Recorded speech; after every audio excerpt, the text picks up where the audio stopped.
All right, everybody, this is day 3. This lift is meant to be post a long ride or a long run. So here's what it looks like. We'll start with some air squats, feet a little more than shoulder width apart. Good in that athletic stance. Really want you to work on that keeping that chest upright and keeping it at the same angle as your shin. Full depth on the air squats.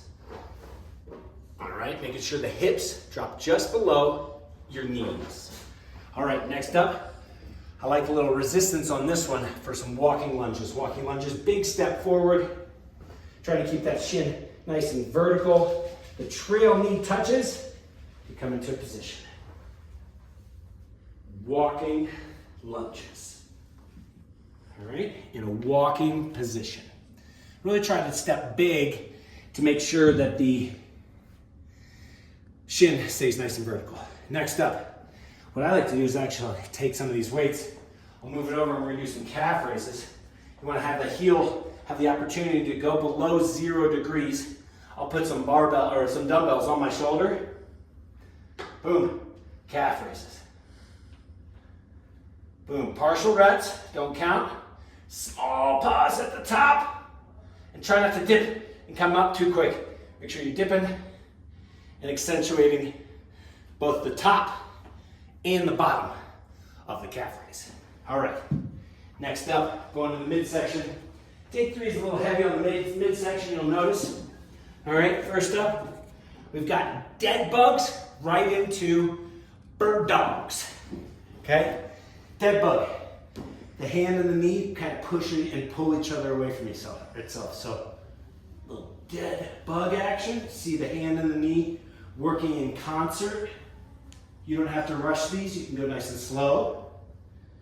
After you do the dead bugs, rotate right over into some bird dogs. And bird dogs are opposite of hand and foot, okay?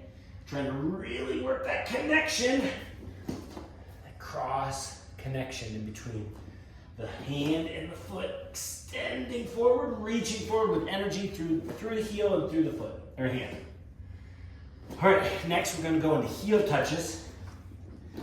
You wanna get into a kind of a heels, not super close to the bum. You know, lift the bum off the ground and kind of rotate back and forth, touch your heels. Working those obliques, doing heel touches. The further you put your heels away, the more you're gonna have to reach. So there's a fine line. Find that place where it's not too close and not too far away. All right, next up, push-ups. We all know push-ups. Here we go. What's a good push-up? A good push-up is when the upper arm is at least parallel to the ground. And if you can get that chest on the ground to get the shoulder below the elbow, that's the ideal position because we're really lengthening out the tricep in that regard. So, good push-up, chest touches the ground, and all the way up. If you're wondering where to put your hands, thumbs in the armpits is a great starting point. All right, next up, army rower sit-ups. Your heels and your thumbs are your starting point. They touch the ground, and then you kind of come up in a suitcase. But you gotta make sure that the thumbs and the heels touch after each rep. Thumbs and heels touch after each rep.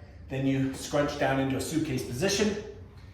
Lastly, we have Copenhagen planks. I don't know if we've ever done this one before. I'll show you guys what it looks like. So Copenhagen plank, you're gonna use a bench, okay? And you're gonna get into a plank, you're gonna kind of sandwich the bench with a leg. And you really squeeze the adductors. And this is a Copenhagen plank. All right. You want to make sure you do both sides on that Copenhagen plank. That's day 3. Let's get after it. Partial reps don't count.